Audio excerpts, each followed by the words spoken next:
Here's more wrestling news for October 10th, 2025. Your headlines for this afternoon include Cody Rhodes takes aim at current champion just hours before Crown Jewel 2025. Times have changed. Roman Reigns talks about WWE's new direction. Update on Nick and Ryan Nemeth ahead of TNA Bound for Glory. Tiffany Stratton challenges former WWE champion for a match at WrestleMania 42. Raja Jackson's court drama pleads not guilty in Syko stew incident. The Penguin responds. Paul Heyman fires back at Braun Strowman online. Braun Strowman claps back at Paul Heyman in the most unexpected way, and more. Cody Rhodes and Seth Rollins are set to collide once again at WWE Crown Jewel 2025. The two share a deep and personal history that stretches back to WrestleMania 38, when Rollins served as Cody's first opponent following his return to WWE. Since then, they've faced off in two additional singles matches, including their unforgettable clash inside Hell in a Cell 2022, and even stood side by side when Rollins helped Cody dethrone Roman Reigns at WrestleMania 40. Despite their history, one fact remains unchanged. In their three singles encounters, Seth Rollins has never beaten the American Nightmare. During a recent appearance on ESPN's First Take, Cody addressed that 3-0 record and made it clear that he doesn't see Rollins as a threat heading into Crown Jewel. I'd say the big motivation is the big ring right here. Once you get one of the Crown Jewel championships, you keep that one forever. So I know, I got more digits here. I want to add another ring. And the best way to look at it is Seth's a lot like those Bills teams that were going to the Super Bowls from the 90s. You thought, no way do they lose one, then two, then three, oh my gosh, maybe four in a row. Seth he doesn't have what it takes to beat me. Nothing but respect for Seth Rollins, but I'm looking to take home another one of these rings.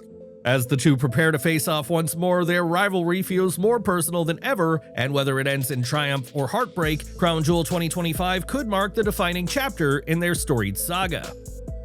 Omos is officially back in action. After months away from WWE programming, the Nigerian Giant made a surprise return at the NXT Live event in Columbus, Ohio on Thursday night, stepping back into the ring for the first time since April 2024. Omos confronted Lexis King during the show, and what followed was pure dominance. He dismantled King in convincing fashion, earning a decisive victory that showcased his trademark power and agility. Not one to back down, King demanded an immediate rematch, but the outcome was no different. Omos flattened him again, ending the night with complete control. Omos' last official WWE appearance came during the 2024 Andre the Giant Memorial Battle Royal at WrestleMania weekend. Since then, he's been keeping busy overseas, wrestling for Pro Wrestling Noah in Japan and AAA in Mexico. According to sources, those international runs helped him refine his in-ring presence and sharpen his overall performance, giving him valuable in-ring experience outside WWE's system. As of now, WWE hasn't announced when Omos will return to television, but his unexpected NXT appearance strongly suggests that the company is gearing up for a major reintroduction. Whether he lands on Raw, SmackDown, or remains part of NXT for a short time, one thing's clear: the Nigerian Giant is back, and he looks more dangerous than ever. Enjoying the video? A quick like goes a long way in helping us grow and deliver more wrestling news you care about. Nick and Ryan Nemeth are officially confirmed for TNA's Bound for Glory on October 12th, though their exact role at the event remains under wraps. Despite not being listed for any matches yet, both brothers are set to appear live at TNA's biggest pay-per-view of the year, and according to Nick, something big is brewing behind the scenes. During an appearance on Inside the Ring, Nick Nemeth confirmed their involvement while hinting that plans are already in motion. He said, "We're slated to be at Bound for Glory, but don't have a match currently scheduled right now. That is currently accurate. Over the next television or so, you'll notice some things changing and happening. We've been working on something behind the scenes for a while. We will absolutely be there and booked on the show, but we're hoping it all comes through this Thursday and gets announced. So we're still working on it. We will be there. We have something important to do that we've been working on." With Bound for Glory gaining massive buzz due to the ongoing TNA-WWE partnership, speculation is already swirling about what surprises could unfold on the show. The Nemeth's confirmed presence, despite having no advertised match, adds even more intrigue to an already unpredictable card. Given their recent momentum and the crossover potential between promotions, fans are wondering whether the brothers could be involved in a surprise confrontation, an alliance reveal, or even the start of a new faction. What do you think the Nemeth brothers' role will be at Bound for Glory? Share your predictions in the comments and let us know what you're expecting from their big appearance. Tiffany Stratton has already defeated some of WWE's biggest names, but she has her sights set on an even bigger challenge for next year's WrestleMania 42 in Las Vegas. The current WWE Women's Champion revealed whom she wants to face on the grandest stage of them all. Speaking on the Hall of Fame podcast, Stratton didn't hesitate when the idea of a match with Nikki Bella was brought up. She called the potential bout a generational clash and even issued a challenge directly to Nikki. Ooh, I would absolutely love that. I think it would be iconic. It'd be like a generation versus generation match. So yeah, let's manifest that. Nikki Bella, if you're listening, me versus you at WrestleMania 42. I love it. A clash between Tiffany Stratton and Nikki Bella would not only bridge two eras of women's wrestling, but also bring massive star power to WrestleMania. For now, it's just Stratton putting the idea out there, but the ball is firmly in WWE's court. Would you want to see Tiffany Stratton face Nikki Bella at WrestleMania 42? Please share your thoughts and feedback in the comments section below. Raja Jackson, the son of UFC legend Quentin Rampage Jackson, has officially entered his plea following his arrest in connection with the violent assault of indie wrestler Syko Stu during a KnockX Pro Wrestling event back in August.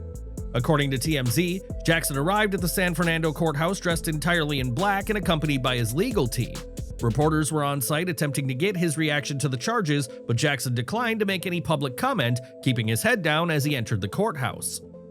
During the hearing, Jackson pled not guilty to one felony count of battery causing great bodily injury and one misdemeanor count of battery. If convicted, he could face up to 7 years in prison for the felony charge, along with an additional 6 months for the misdemeanor offense. This development marks a pivotal moment in what has quickly become one of the most high-profile legal stories to emerge from the crossover between combat sports and professional wrestling in recent months. For now, Jackson remains silent publicly while his defense team prepares for the next stage of the legal proceedings. He is expected to return to court in November as the case continues to unfold. Paul Heyman wasted no time firing back after Braun Strowman roasted him on Twitter. The exchange began after Strowman took issue with Heyman's claim on Raw that Roman Reigns had never been beaten so badly he had to be stretchered out. That line didn't sit well with Strowman, who reminded fans, and Heyman, of their brutal 2017 feud. Strowman responded by posting screenshots of the now iconic backstage segment where he slammed Reigns through equipment, beat him down inside an ambulance, and then flipped the vehicle entirely. Alongside the images, he took a personal jab at Heyman with the single line, "Yeah, okay, Oswald Cobblepot."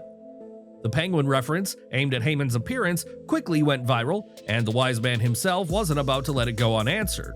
On October 8th, Heyman responded with a statement that oozed sarcasm and signature wit. "Dear Mr. Strowman, your post was brought to my attention. I have nothing negative to say about you, nor to you, sir. In fact, I am actually relieved and indeed celebratory to learn you're still alive, something most of us didn't realize and even fewer cared about. With love and respect, Paul Heyman." Heyman's reply instantly made the rounds online, but instead of escalating the feud, Braun Strowman flipped the moment to his advantage, literally turning an insult into a marketing opportunity. He thanked Heyman for his thoughtful, kind, caring note before using the buzz to plug his upcoming USA Network series, Everything on the Menu, which premieres October 24th right after WWE SmackDown. Attached to the tweet was a short teaser clip of Strowman cooking in the kitchen, showcasing his humor and personality. By transforming a viral jab into a promotional moment, Strowman proved he knows exactly how to turn heat into hype, and sometimes the best comeback is knowing how to make business boom. Roman Reigns has spent years standing at the pinnacle of WWE, but even the tribal chief believes the company doesn't revolve around a single number one anymore. Speaking candidly about WWE's current landscape, Reigns explained that unlike Hollywood, where there's often a clear leading star, today's WWE is a battlefield full of hungry competitors, each one fighting to be the best. Reigns noted that the culture inside the company has evolved. Success isn't about making others look good or maintaining one defined top name, it's about earning your spot and proving you belong there every single night. They're saying Hollywood. Cody can try and put it there, I can try, but everyone's trying to take these spots. Everyone's trying to come up, and no one cares if you're doing good today. That's what WWE is. It's not like Hollywood where they put a number on us and everyone serves the top spot. Everyone here wants to be number 1 or 2. They don't care if I look good, they just want the good look. They want to be in the promised land. It's not the title, it's the space I'm speaking of. For Reigns, that space, the top position in WWE, is no longer reserved for one chosen performer. Instead, it's something every superstar has to fight for week in and week out. His comments reflect a shift in WWE's creative focus, where the company now builds multiple stars simultaneously rather than centering everything around one dominant face. Roman also acknowledges that the locker room is more competitive than ever, with rising talent constantly pushing to break through. Do you think WWE's new approach, where everyone fights for the top spot, is better than the past era that focused on one defining superstar? Share your thoughts and feedback in the comments below. For all of our subscribers, don't miss the 9 a.m. Eastern video we dropped earlier today.